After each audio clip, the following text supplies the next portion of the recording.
I was part of a group called Tech, the Executive Connection, for a decade, which is a bunch of CEOs sitting around discussing the challenges every month they face and helping each other to, it's almost like a mental support group to help each other, improve. And through that, I soon learned it's a privilege. We have a privileged role to be leaders. You're listening to Elevate, the official podcast of Elite Agent for real estate industry sales professionals, property managers and leaders. We are proud to present Courageous Conversations, a podcast series focusing on the tough decisions people have made to put themselves on a pathway to success. This episode is brought to you by Connect Now, who makes the business of moving easier for both you and your clients. For more information, visit connectnow.com.au. Please welcome your host, Leanne Pilkington. Hey everyone, Leanne Pilkington here for the latest edition of Courageous Conversations. And with me, I have got Nigel O'Neil, who is the CEO of Barry Plant. Hey Nigel, how are you? Yeah, very well. And hello, everyone. Yes, it's been a while since I've seen you. And usually when we catch up, we have a drink in our hands. I'm not sure what that says about us, but anyway. Pre-COVID days, of course. Yeah, exactly. The good old days. The good old days. So can you give everybody just a little bit of a background about you're CEO at Barry Plant now, but what were the roles that kind of led you to this one? Yeah, it's interesting. So I grew up on a farm, and so I had a strong work ethic from a young age. And so I suppose, I couldn't wait to escape the world of working long hours during harvest. So it came to Melbourne when I was 17, went to uni, did a commerce degree, and went into the world of chartered accounting to help fix businesses predominantly. So did that for about 6 or 7 years, and that was a fantastic foundation, if you like, to try and understand what made businesses tick and try and help them, Leanne. So from there, progressed into the world of banking, where I was a turnaround expert. So give me something that wasn't working very well, and I'll try and fix it. And so that's what gets you excited. Absolutely, yeah.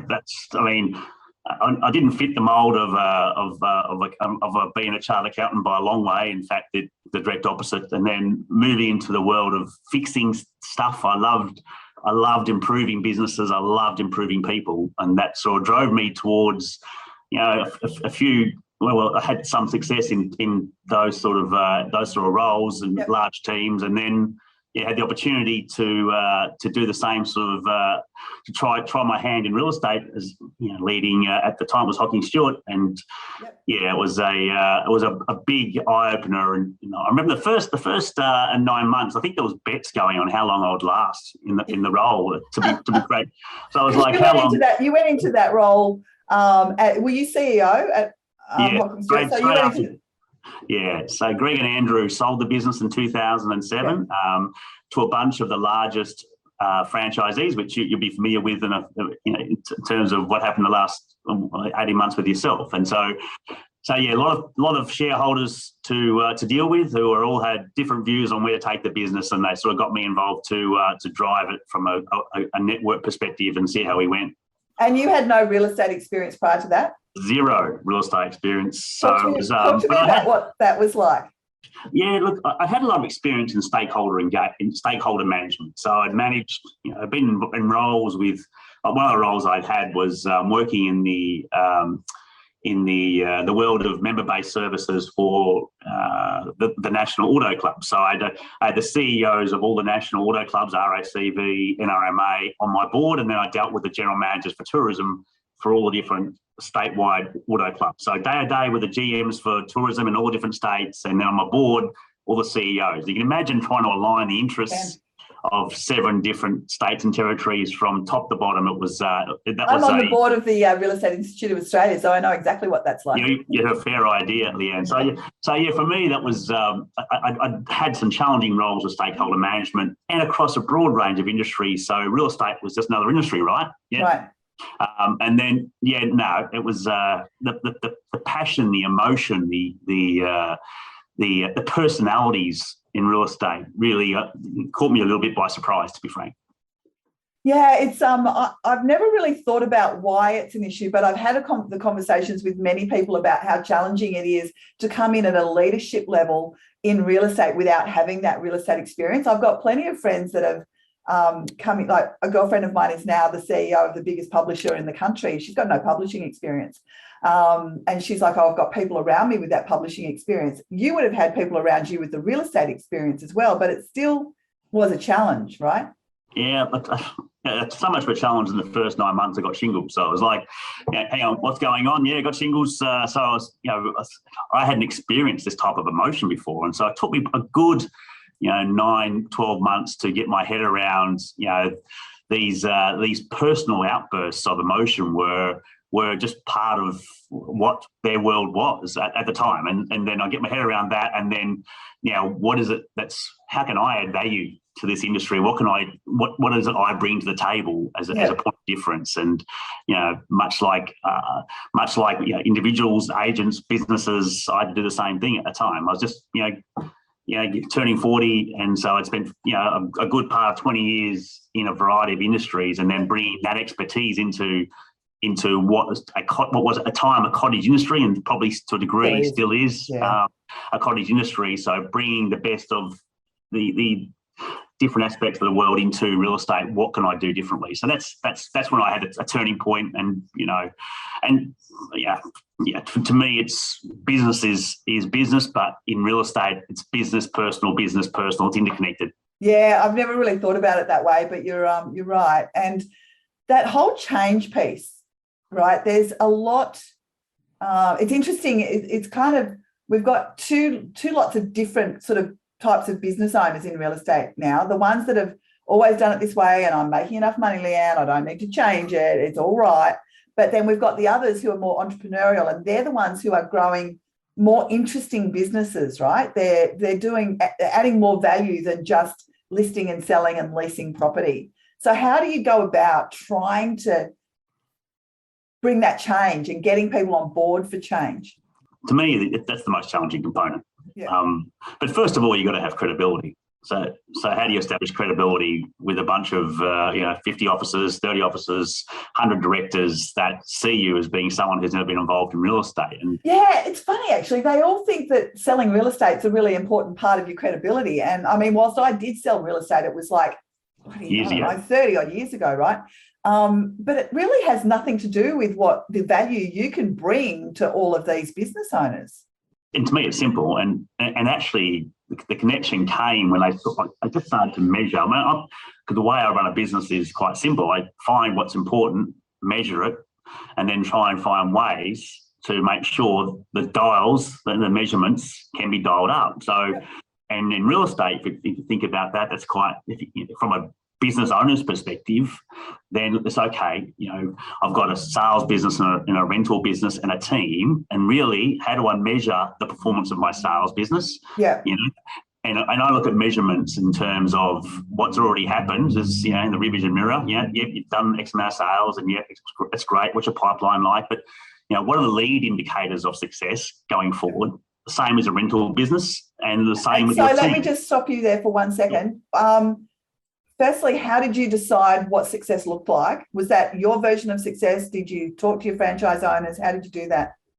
Yeah, engagement. So basically went and talked to everyone, so at every level. So talked to the owners, talked to the shareholders who are all owners anyway, and talked we talked a lot, in teams, engagement conversations, and tried to work out, what it was that was so unique about real estate. And at the end of the day, it is unique, but it's not unique.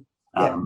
Every business has the similar attributes, and it all comes down to people and process. And so really, it's what are the people in your business? What's the caliber of the people in your business, and how engaged are they? And what are the processes you have in your business? And are they successful, those processes, or are they weak? Are they poor? So it's, for me, the customer journey is a process. So if you're looking at prospecting a vendor, you've got a database of vendors, potential vendors, and then so your prospecting journey is the start of that, to getting into the appraisal, to the listing presentation, to then listing, and all that into your customer service during that process, and then follow up afterwards and recommendations, and away you go again. So that's just one big process. So Right. what's the process in your business? And of course, the best people to ask what should be the ideal process for that in terms of the customer journey is the customer. And so Yeah, of course. getting the customer feedback constantly around, did they enjoy the service you gave them from go to woe, or did they think it could be improved? And so it's not complicated, but it is complicated because that's the challenge is in making it so simple that people can start to adapt and change. Yeah, and understanding that they need to change, because I know you would be exactly the same in a head office environment. The complaints come to head office. They mightn't necessarily go to you and me, but they come to head office, so you hear about them, and then you go and you speak to the team about what those issues were, and it's like, oh yeah, but he was an idiot, or yeah, but she was, it's like, oh God. Yeah. Look, and that's normal. I mean, it's normal Right. for people to me, it's the denial, the typical process for when you're giving feedback from customers or directly around, an improvement or a possible area for improvement. It's always a denial, anger, then it virtually get to acceptance, and then you can start to help. And so it's, I try and work with the directors that are able to move through those processes quicker, through that process quicker. So get through your intention is to help. So if your intention is to help, I'm listening. And that's the key is communicating early what your intention is. It's not to be critical. It's actually giving you the feedback you need to improve your business, and even with your agents. So I found it surprising coming into a service-based industry that we didn't measure service. I found that a surprise. We're a service-based industry, and even to this day, there's businesses that don't measure the service we give to our customers. And I just find that. Oh, you're so right. You are absolutely 100% right. Yep, I'm going to share that with my own business owner. So thanks for that, Nigel. I always get a few nuggets of gold whenever I speak to you. Well, and look, and that's down to an agent level. So if I was running a real estate business, I would like to know how good each agent, because you have your overriding level of service being provided by the whole office, and then you'll have different levels of service being provided by your agent. So how can you make sure that you're across that level of, because that illuminates training needs for those agents to improve, which they mightn't be aware of. So do you have, I assume you have Rate My Agent in Melbourne, like we do here in Sydney. I heard only last week from somebody who one of their local competitors enjoys the status of being the number one, in the entire known universe of Rate My Agent being number one. But what they do is they get their clients to guarantee that they will give them a 5-star review. And if it's not going to be 5-star, they are prevented from giving a review. Yeah. And it's like, not really the point of reviews, right? The point, as you rightly said, that highlights where the training opportunities are. Correct. I mean, but obviously we're all running. Part of what we do is marketing, and so obviously, having recommendations from previous customers around your business, and in the old days it was testimonials, and it's moved into the digital world. It's fine, but in terms of feedback mechanisms that may or may not be public, it's making sure that the feedback mechanisms back to agents and back to directors around where can I get better are there. And I think as part of our job, in my view, is to make sure that that's adding value to our officers if we can do that properly. Is make sure that their blind spots, if you like, a little bit are identified, and that's separate to me to the world now of digital testimonials and how do you find that's yes, we must do that and capture that and be a part of that, but also that's from a marketing perspective, but then there's also this business to business perspective, if you like. Yeah, that's a really important distinction to make, right? Yeah, we want the 5-star reviews for marketing, but we need the negative reviews if we actually want to improve our processes and genuinely provide a better service. And they can be in different spots, Leanne. So they can be yes, measured. Exactly. We don't need to share the negative. It's not about sharing the negative far and wide. It's about using it as a genuine training opportunity. Correct. and that can come from a variety of sources. So yeah, so that's for me. It's find what's important within real estate across all aspects. I mean, obviously, the world of, and I didn't, before I came into into the industry, I didn't realise there was such a gap or chasm between sales and property management. Property management, yeah. And I'd been exposed to it. I bought and sold before, and been exposed to it. Asking why can't the person that has been managing my home sell my home for me? So I've been exposed to, oh no, that person's not the right person to speak to. So I've been introduced to someone I didn't know to sell my home, and it was a completely different experience to what I expected it to be before I got into the industry. But then to see the void between the two, and most of the sales, obviously most of the directors have ex-sales agents that are directors, so their attention is towards the sales side of the business, and yet the wealth creation is in the PM side, and obviously dovetails back into your sales performance. So I'd never understood really initially why there wasn't such a strong focus on the growth in the PM business, considering the benefits from a wealth creation point of view and the benefits to the sales side, where the cash flow is great, but it can dry out pretty quick unless you've got a strong PM business to give you that continued underlying cash flow. Yeah, and I've seen businesses where the owners, directors don't believe in incentivising the property managers to refer sales. So the property managers actually refer sales out to other people who'll give them yep, whatever. And it's like, oh man. And that comes back to culture, Leanne, doesn't it? I mean, totally. How can you build within the team the right culture so that doesn't happen? So how do you, and that's a combination of incentivisation and communication, team camaraderie and communication, which is sometimes lost. And look, I'm still, I can't accept that some listing directors actually compete against their agents that they're employing. And to me, I can't see a world where that's correct, where a listing agent will compete against their own agents. And I've come across it on numerous occasions, and I still try and get my head around it, because if I'm leading a team of commission agents, then I should be helping them become more successful, because that's part of my role as a leader, as well as to leverage off my contacts to heighten my profit with a bit of my own listings, but not at the expense of them is the key. But don't you find leadership is one of the real issues in the industry? Because as you already said, the majority of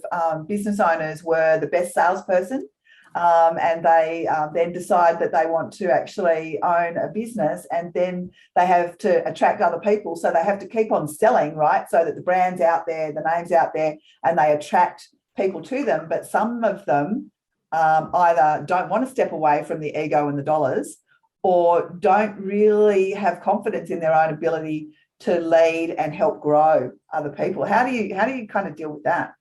It's one of the biggest challenges we face as an industry, I think, is improving the level of leadership across our the broader networks that exist around Australia. Because unless we do, then we need to become an attraction industry. Especially with the labour market's tightening all the time. We've already seen it. Yeah. What's been happening since the onset of the pandemic. The ability to attract and retain staff has become increasingly important, and start as an industry with that, and then you work down into your different businesses below it. But I mean, as an industry, we probably haven't got the best reputation, but to be the career of choice, and I still find it amazing that really probably in schools, kids don't see real estate as being an option for them. So how do we so there's a lot of work to do as to creating real estate as an option for school leavers, or university leavers, or whatever else, so that they can see a pathway to take career make a career out of real estate, rather than fall into it like it seems to be a lot of people do. There are stories of people leaving and have always wanted to be a real estate agent, but most of the stories I hear are people were in different industries, hospitality, sport, and they've sort of come into real estate at a different time, and then have seen have made a crack at it as being their career of choice. Yeah. Any ideas on how we do that? Yeah, look, it's if I had that magic wand, I would have waved it. I think we've got to raise the bar. Raise the bar on our leadership and across our industry as a starting point. So having more leadership discussions, and I think that's starting. I'm seeing. Yeah, I would agree. Yeah, I'm seeing that's starting. It's probably better late than never would be my view, and so.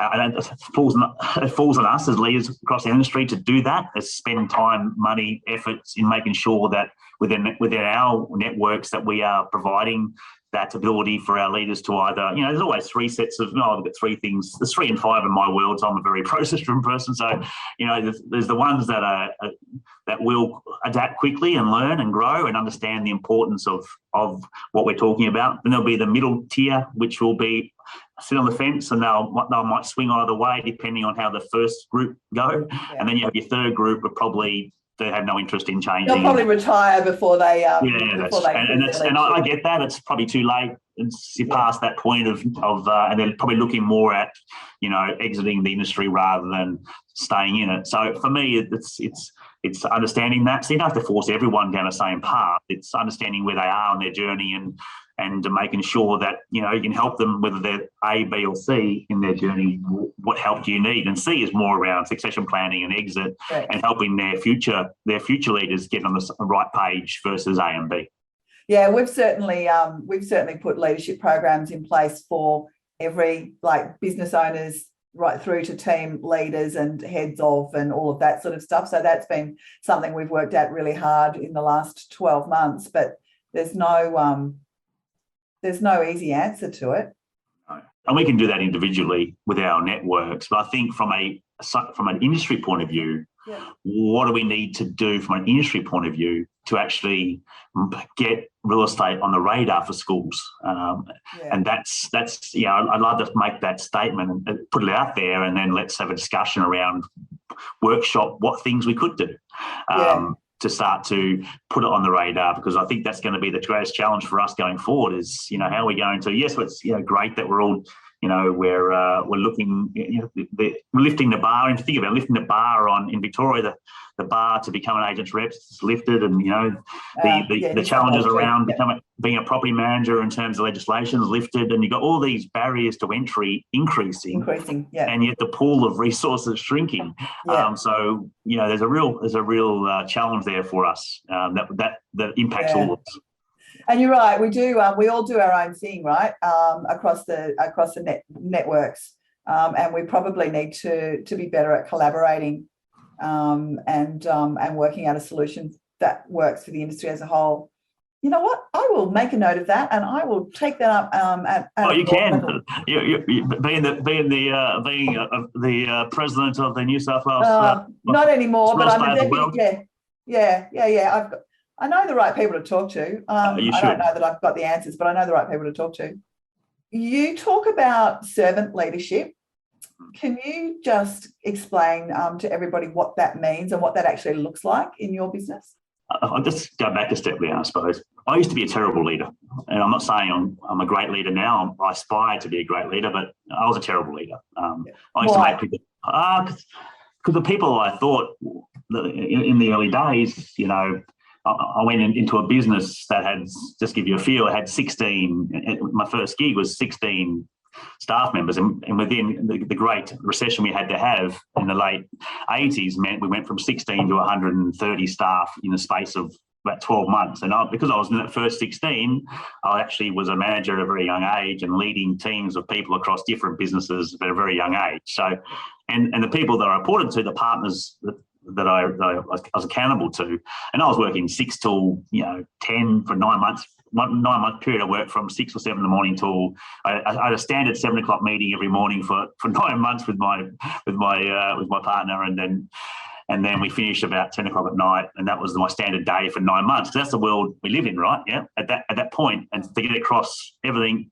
had to be that way. So I was expecting the team to work as hard as I was. So if I was working that hard, I'd demand that from the team of people that were, and I was only 23, 24. So you're talking 21, 22-year-olds, and this is what I expect from them. So I was a very average leader. So I had grown men cry and all sorts of stuff, because I had no idea around really because I was being demanded upon. I was just following through. You had no experience. You had limited experience at work, let alone as a leader at work, right? Oh, or look, with leaders that were good or bad. Yeah. You know, I've been captain of different sporting clubs and stuff, but that's, you know, leading from doing. You know, that's leading from being good at what you're doing as a sportsman. But in terms of the emotional, intelligent side of leadership, I had no exposure at a young age, and so if I was fortunate within ANZ, I was fortunate to get on a program by the then CEO, John McFarlane, around Perform, Grow, Breakout, was called. And Perform, Grow, Breakout was all about unmasking yourself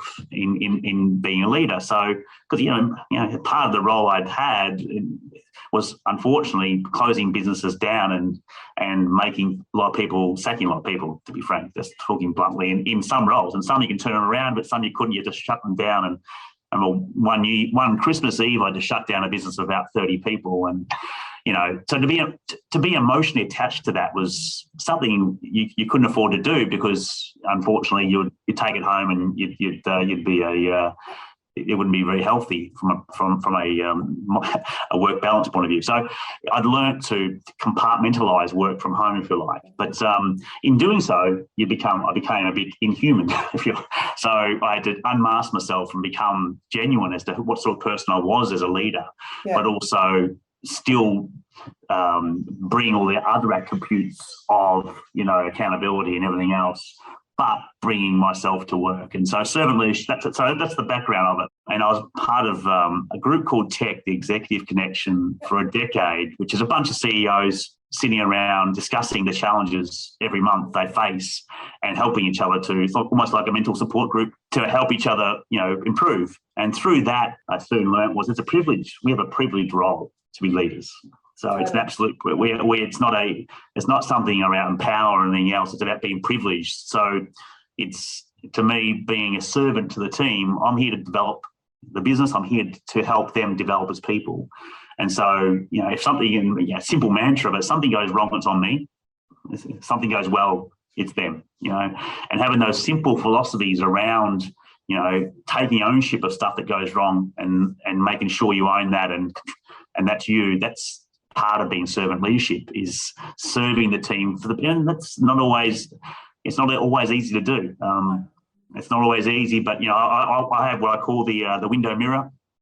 So when something goes bad, look in the mirror and say, yeah, how could I have changed that outcome? So how could I look at that differently? So look in the mirror if something goes wrong. If something goes really well, look out the window and thank 3 people who contributed towards that success. So those simple philosophies, to me, are all what I try to be as a leader in terms of that servant leadership. Yeah, nice. We have a lot of conversations about below and above the line conversations. So, you know, below the line being, you know, blame, denial, excuses, and above the line being, you know, taking ownership and accountability and responsibility. So, yeah, they're important conversations to have. Important conversations. And it's important to know, I can't help victims. But if a person's a victim, I can't help them because they're not taking ownership of stuff I could help them with. Yeah. And you would see as well, you have high-performing businesses are always, high-performing officers are always looking to grow faster, quicker, and they're asking good questions around challenging the status quo. Then you have low-performing businesses who are pointing the finger elsewhere. That's right. Them, and I can't find good staff. Okay, help me to understand why a good staff member would come and work for you. What is it that they're going to get from you that they're not going to get from somebody else? And that's a really it's quite a profound question if you're prepared to be honest about it. And a lot of them want help with recruitment and say, well, at the end of the day, they're going to join you. And so you need to be actively involved in that recruitment, as well as, but there's no point recruiting if they're recruiting into a culture which they're going to leave anyway. Yeah. So you've got to fix the culture within your office first. So are you getting feedback on how are your staff recommending you? If your staff aren't raving fans today, why in the hell would you want to go and recruit more people to come into a toxic culture only to see them leave? It doesn't make any sense to me whatsoever. Fix your culture, make sure it's right. If it's not right, fix it, and then work on what you say, the value proposition. And what's your point of difference for someone to come and join you, whether it's in sales, property management, or in admin, whatever. What is the proposition? Because retaining talent is going to be the challenge. So what are you doing about it? Massively. We've got pretty much full employment right now in Australia. So, it's going to be a challenge for the foreseeable future. Well, 4% doesn't get that is full employment. And, I don't think, even though we've opened the doors to immigration, it's probably going to be a while before it starts to take hold. So, this challenge is going to be around for a little while yet. Yeah, absolutely. It's been so lovely to speak to you. It's time's flowing. I've got 2 questions to finish up. Firstly, one of the questions that I ask people at our Lang & Simmons induction day is to tell me something that you're proud of, not something that your team has achieved or your family has achieved. It's not about your kids. It's about you, something that you've done that you were really proud of. It's amazing how hard some people find it. Look, it's easy. I'm most proud of being, my most important role is being a good dad. Yeah. So for me, I've got 3 kids and 3 teenagers, and to me, whilst I enjoy all the other roles I play in my world, the most important by far is being a dad that raises 3 kids in a way where they become good people. And sure. I'm really proud of, touch wood, so far that's worked out pretty well in terms of those 3 kids are happy, healthy, and making their own way in the world in their own way. And I think if you ask them individually, am I a dad that challenges them, that makes them think about, I love developing people, including kids. So for me, it's for them to be the best version of themselves is important. So that's what I'm most proud of, Leanne. To be, I'd love to say it's something else, I've done outside of in business. I've been very proud of some of the things I've done, but it's mainly, in terms of people coming back to work with me, and that's always the best indication of whether you're a good leader. Is do they try and come and work with you again and again and again? And if they do, you're probably doing something right.